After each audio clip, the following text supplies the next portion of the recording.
iteration now. It's a theory exploration tool. You can get it on GitHub, and you can get the demos on GitHub too.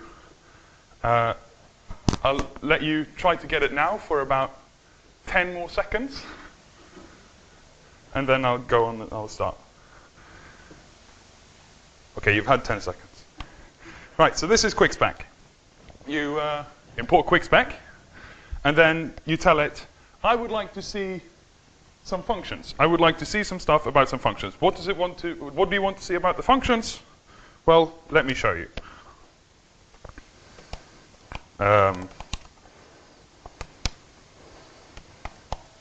Running in GHCI, it shouldn't matter. We would like to see some equations about the functions. So what equations have we got here? Well, we got reverse of x is equal to x's. We've got laws about map distributing over reverse, associativity of append, the funky reverse and append law, and map distributing over append. Right. So this is what QuickSpec does. It finds equations between Haskell functions by some clever tricks, including testing and equational reasoning. Okay. Now, if I was only doing plus reverse and map, that would be quite boring. So is anyone interested in any Haskell function in particular? One relating to lists, perhaps? Sort? Let's add sort. Right. Sort takes a list of A's and produces a list of A's. I hope this is going to work. I think, right, let's do list of int. You're right.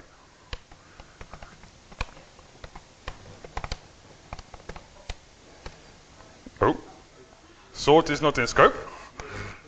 Data.list, yeah. Wow. There we go.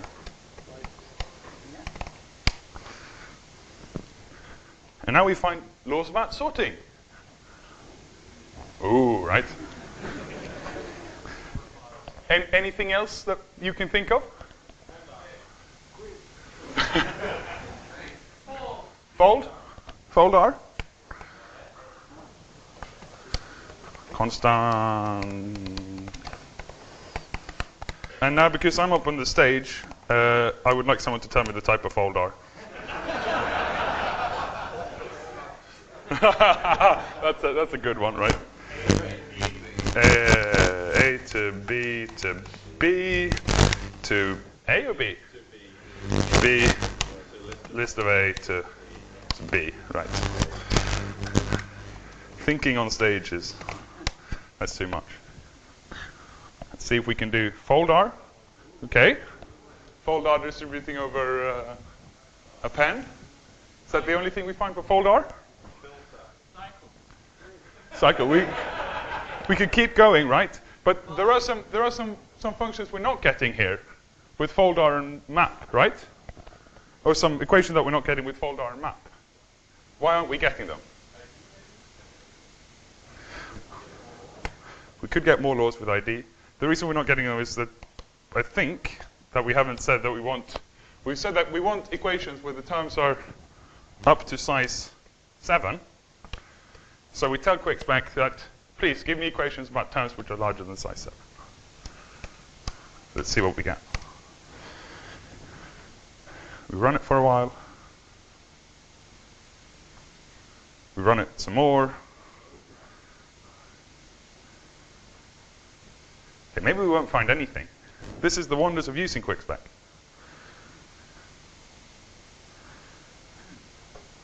Add function composition. Add function composition. Good idea. Let's add function composition and the identity function. What do you want to remove? Sort? Sure. Let's remove reverse too. Is it like that? That should work.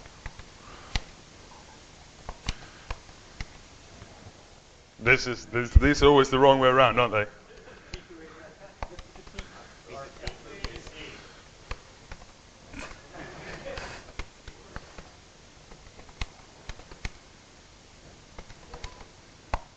Like that? Good.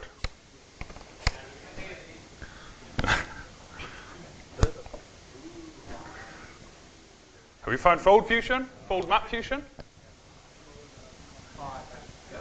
We found map fusion. All right. So this is what QuickSpec does. We could go on like this for the whole day, and you can have endless fun with QuickSpec doing this. We'll see. I think we'll call it off here. And we'll look at a slightly smaller example than what we had. So no one said the zip function, which is kind of, or I didn't hear anyone say zip. But I want to show you what happens when you add zip.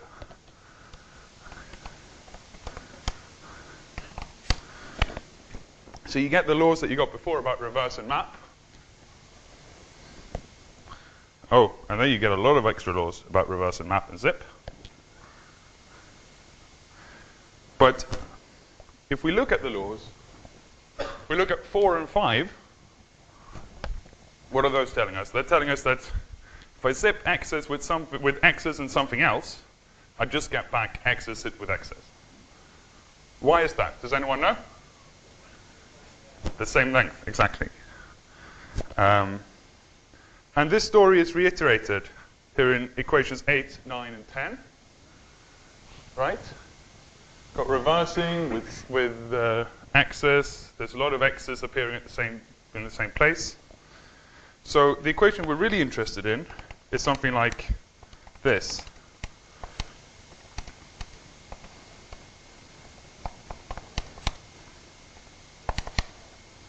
Zip of x's and y's. Right? Why aren't we finding this equation? 1, we don't have length. 2, I told you QuickSpec only does equations. Right? So, and this is not an equational expression. Also, GHCI doesn't like it. But what happens if we add length? We can see constant length, list of A to int.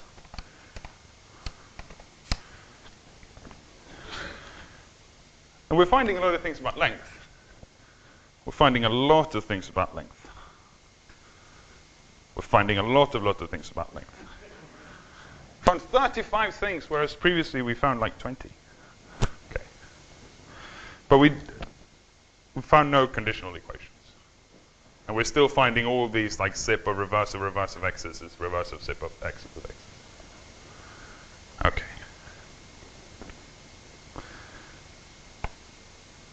So that's what QuickSpec 1 did and what QuickSpec 2 does.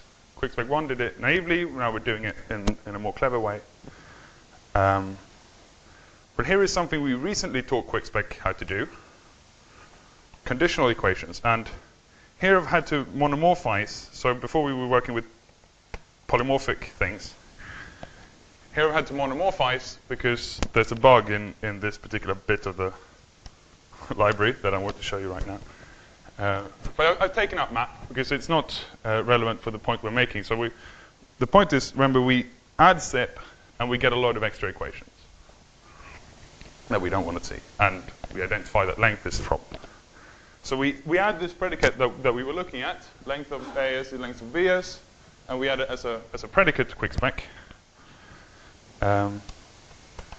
And let's see what QuickSpec does. Well, it finds things about what it means to be of equal length. And it's still finding hit 10 and 11, which is the first iteration of the equation that we were concerned about earlier. And it's taking a bit longer now because it's having to do some extra thinking. And we're running it in GHCI. Let's see. OK. We can start talking about equations 12 and 13. Oh, look, there's another one. Should probably stop it here, actually. Equations 12 and 13 are the two equations that, or conditional equations that we were interested in and what we identified earlier, right? And notice that when we add the equal length as a predicate, we don't get the redundant equations that we had before about reversing of zipping of reversing things and so on and so forth. Instead, we get some extra stuff about what it means to be of equal length.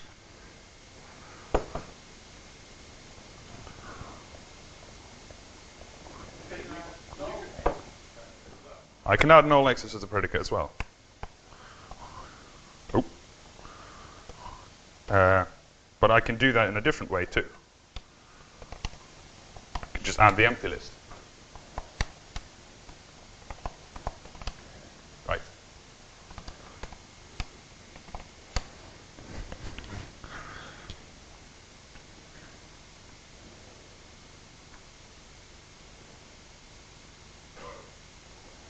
And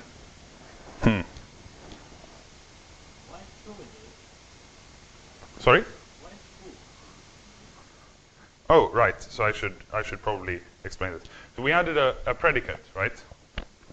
And one thing we like to do when we add predicates is add true, because if you want to reason about predicates, one thing that's kind of good is to know when the predicate is satisfied. And actually, there's some other technical reasons that I'd love to talk to you about later after the talk. Yeah, so null, what's it doing with null? Okay, it's finding the zip of x's with the empty list is zip of x's with or zip of y's with the empty list. That's kind of disappointing, isn't it? Because we've added the empty list, but we've only added the empty list of type int. So what happens if we add the polymorphic empty list? I have no idea. Yeah, we get the correct equation.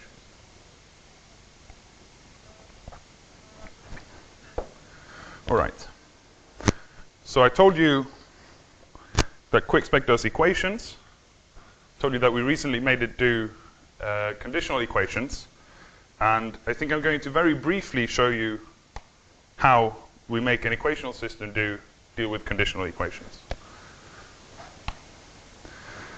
We introduce a type.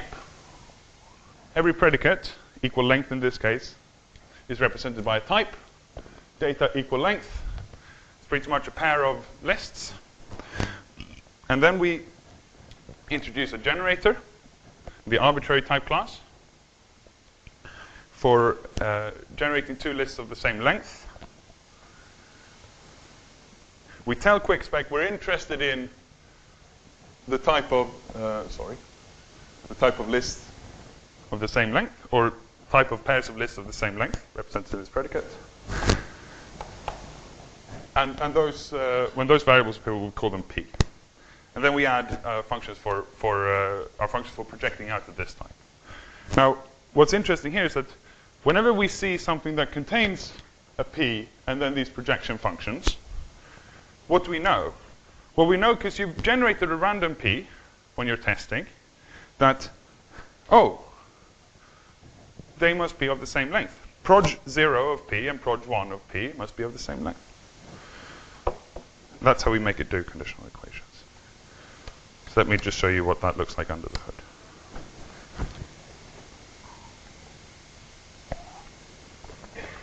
So our laws that we had earlier relating length, equal length, and zip now turn into laws 10, 11, 12, and 13. And if you see that 10 and 11 are really we've just commuted around proj 0 and proj 1. We get around that by adding some things to the equational reasoning system in QuickSpec. But I won't have time to talk about that in detail.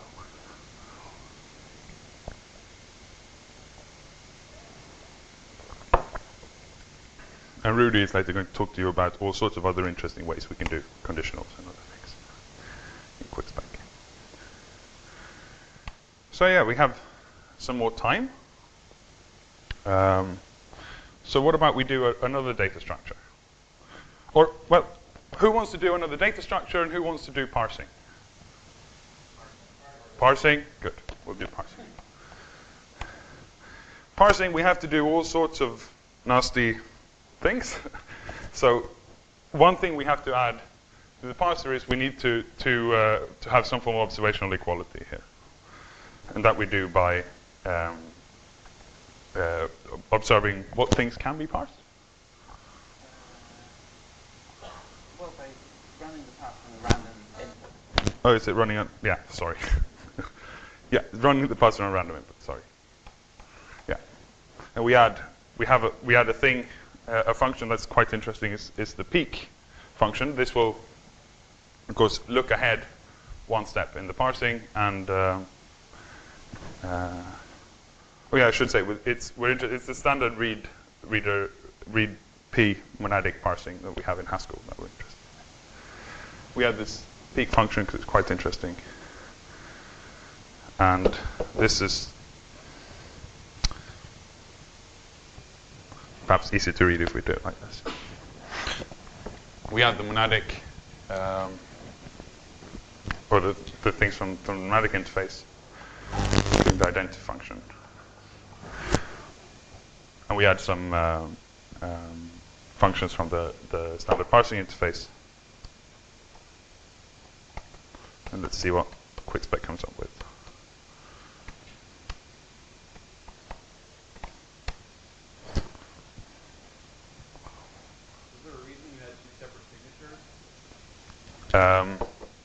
Yeah, the reason is that I was going to run this in the background at the end of the talk, and I wasn't going to show you the file. That's the reason. Signatures are monoids, so if you have two signatures, you can just put them together and you get another signature. So in this case, we had the signature with the monadic stuff in one signature and the other stuff in the other signature. Right. So let's look at the early parsing equations. Is anyone seeing anything particularly interesting?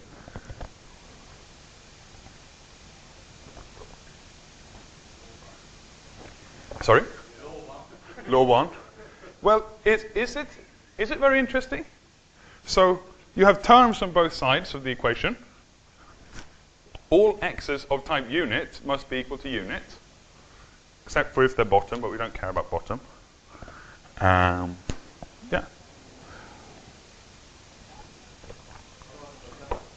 What about number 7? P fail or x, or non-deterministic choice with x is x.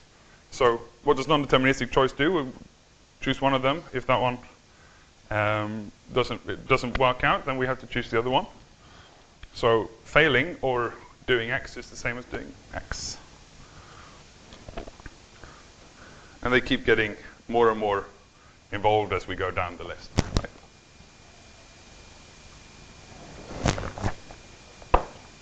Yeah? Yes. So it's finding them in terms of the Cleasley arrow. And why is that? The reason for that is that we don't add, we don't deal with lambda expressions whatsoever. So if you wanted to find the associativity for bind, you would have to find it in terms of the with the lambda expression. Okay. Yeah. Joachim? To what extent do data relations not depend on earlier ones? Rather, how many redundant expressions are there? Right. That's a great question. So what QuickSpec does is first we enumerate terms, say, or we enumerate meta terms. So terms with holes in them where we can plug in variables. And we enumerate those in terms of size. So we start with small terms and we grow bigger, right? And we maintain equivalence classes of terms which we've found to be equal to each other by one way or another. And so what we do is that when we consider a new equation or a new term, if that term is not equal to any other term that we've seen before, sorry, if we can't, by equational reasoning alone, figure out that this term is not equal to any other term we've seen before, then we test the term against all other equivalence classes. And then we print it. If it turns out to be equal to something else, we print it. Otherwise, we put it in a singleton equivalence class. So what happens is that as you go down the list, these are things that we couldn't, by equational reasoning alone, prove were equal to previous equation, or we couldn't, using previous equations, we couldn't prove that the terms were equal. I suppose the quick way of saying that is the equations that don't follow from the other equations.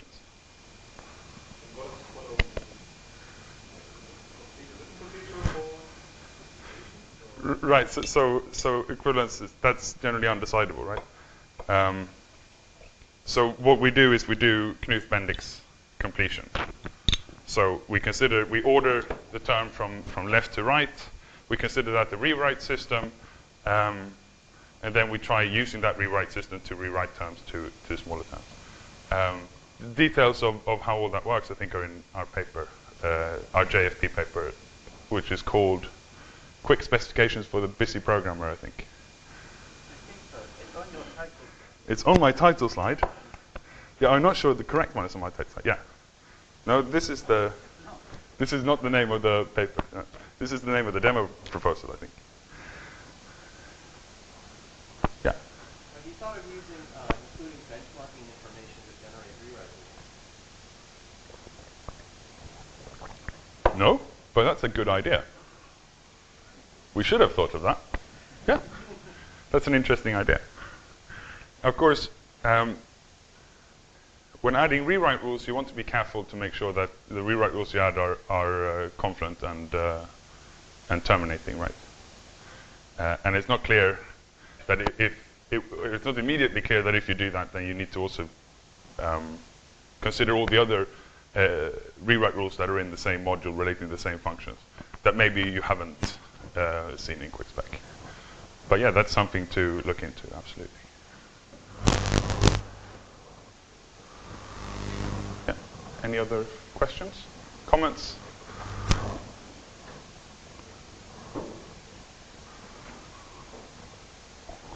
All right, I guess it was good to listen to the Q&A session, so we just continue questions, I guess.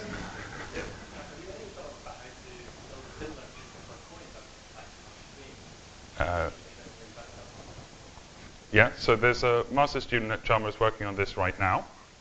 She's here. I don't know if she's in the audience. Solrun? Solrun, over there, is in the audience. So she knows this a lot better than I do, but basically, if I understand it correctly, one way of doing that is to have infinite structures and then have some observation function, which when you compare the observation function, because of course you can't decide fully on it. Is that a fair? Yeah. Okay. Good. Any further questions? Yeah, please.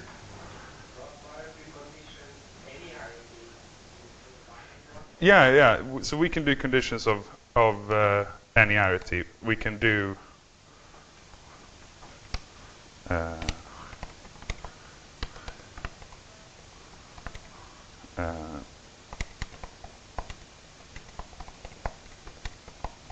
can do this, for an instance.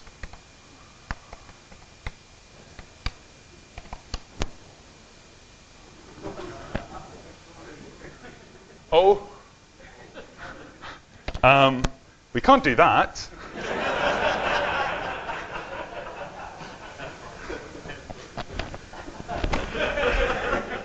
Live demos, they're great. I wonder why that's broken. That's interesting. The answer would be yes. But something's broken, yes.